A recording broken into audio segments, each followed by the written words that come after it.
ሰላም እንዴት ናችሁ? ውድ የቻናሌ ቤተሰቦች፣ ዛሬ በጠዋቱ ተነስቼ የማከናውነው አንድ ስራ አለኝ። አብረን ነው የምንውለው ማለት ነው። ከዚህ ቀደም አልነገርኳችሁም እንጂ ቤት ውስጥ ሆኜ የተለያዩ የዲኮሬቲቭ ሻማዎችን ኦርደር በመቀበል እሰራለሁ እና ዛሬም ኦርደር ስላለኝ ከእናንተ ጋር አብረን የምንሰራ ይሆናል ማለት ነው። ወደ ስራ ከመግባቴ በፊት ግን ቁርሴን በልቼ ሻይን መጠጣት አለብኝ። ባይዘዌ ሻይ መጠጣት በጣም ነው የምወደው።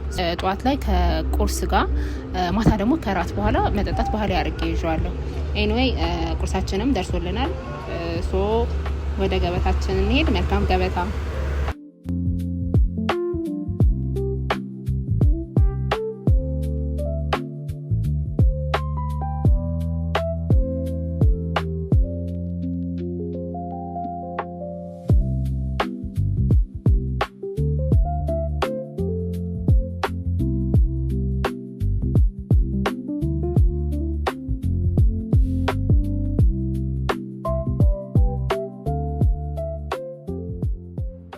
እዚህ ጋር የምጽፋቸው ነገሮች ምን ግብአቶች እንደሚያስፈልጉኝ፣ ምን ያህል ብዛት እንደምሰራ፣ ምን ያህል መጠን እንደሚያስፈልገኝ የመሳሰሉ ሀሳቦችን በወረቀት ላይ እያሰፈርኩ ነው።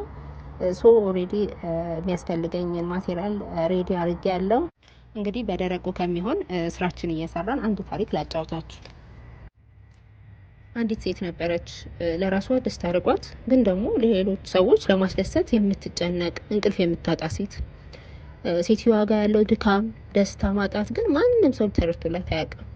ታዲያ ከዕለታት አንድ ቀን አንድ በቅርበት የምታውቀው ሰው ለራስሽ ደስታ ፍጠሪ፣ ስለ ራስሽ አስቢ ብሎ ሻማዎች ይሰጣታል። የሻማው ትርጉም ግን አልገባትም ነበር።